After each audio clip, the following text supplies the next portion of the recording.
I've known him for 8 years, since 2012 December, and the journey began on 31st. I'm very good with the dates, by the way.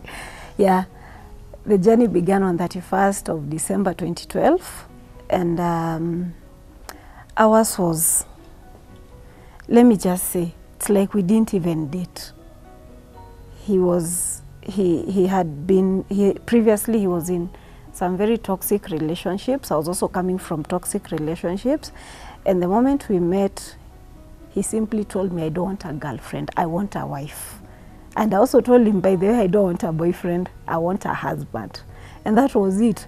He told me who he is, placed every card on the table. I placed my cards on the table, and we were like, fine, tusonge. And at that time, he was not Pastor George Nderito. He was actually drinking a lot. But God connects people. And that was it. And our journey of love began. That was in December 2012. And by April 2013, tulikuwa nyumbani, introduction kwa wazazi. Hakukuwa kupoteza muda. Yeah. But I would be terrified when I just met her. She had a red dress. Lakini ilibiwa na itanunua ingine. Akivaa nilikuwa naona kama ni mtu anaenda kupaa kwa helicopter. I couldn't be able to look at her straight. Because I first met her through a friend of mine. We were living together. We used to live in Mombasa. So a friend we used to live in together at a ghetto called Bombolulu. He's in America. He's in Australia. So he had come back. He had married. So he told me, now I'm coming with my wife. We would like to spend a few days with you. So they came, and he told me, my wife needs to visit her cousin. So let us go see. So they spent the night. The following day, we left. And na hiyo ulevi, I had fasted for 3 days. I'm asking God, now, these maneno ya, these toxic, I just need you to give me my wife. I prayed for 3 days, but I'm drinking. Then when we went there, I saw kamrembo, kapika pilau ingine, sio pilau njeri. And just my question, iyo niwe umepika? Then everything else, everything I had, I just nikasahau, and another journey began.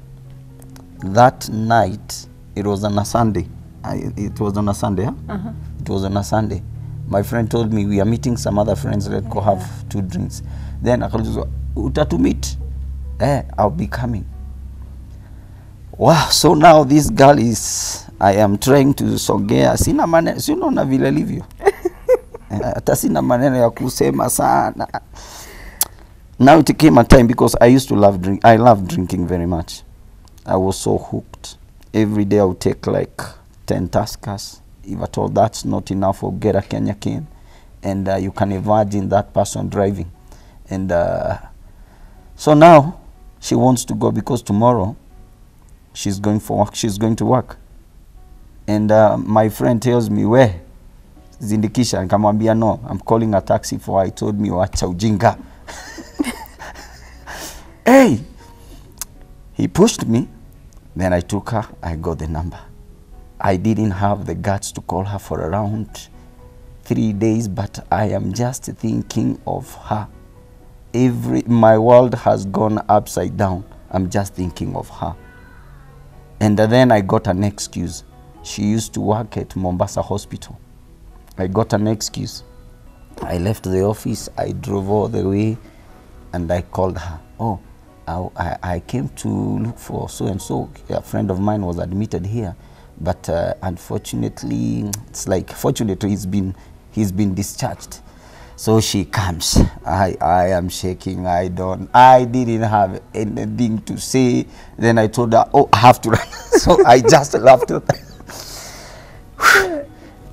I don't know. From there, mimi sijui ni nini iliendelea, but I got, sasa ika approach December, si ndio? Ika approach December. It was the last 2 weeks of December. Akapewa waka break. She came home. They live at Rongai. she came home, but she cut short her holiday. That is when we went and sat down. I told her, now, I don't want sina maneno mingi. I'm tired of girlfriend, boyfriend thing. I want to settle. I want to settle. For previously heartbreakings, all that stuff, I was tired. That is why na mimi nikaingia nikalala kwa pombe. So when she came, I told her, I need a wife. I don't need a girlfriend. And that's how it began.